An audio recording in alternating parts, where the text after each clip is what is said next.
Good morning! Ang saya! Ang tagal ko na bago nakasakay ulit.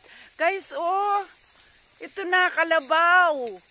Kailangan namin maghakot ng something, so that's why you guys want to experience this only here in the Philippines.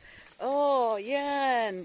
We're gonna go through the process of hardship kasi marami siyang basa ngayon. Dahil umulan kagabi, it rained so hard that we need to do our thing. Okay?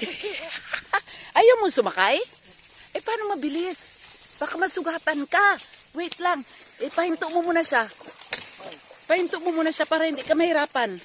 Kasi kawawa ka eh. Wait. Oh. Oh.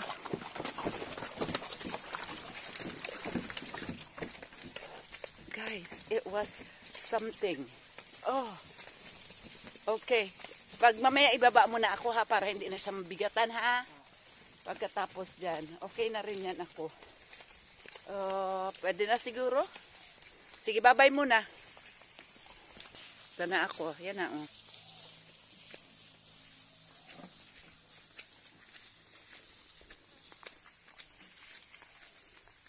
Ayan na guys, so it's so hard. Oh my. Experience it. Now I'm walking because I feel bad for the carabao.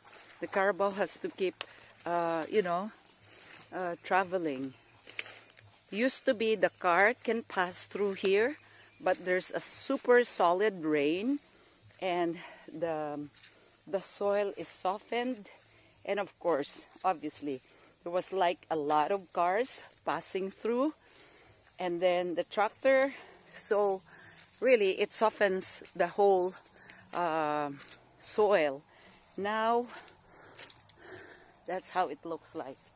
So I'm gonna say goodbye first because I need to focus on the real thing, my work today. Enjoy. Have a great day, everybody. What will I say?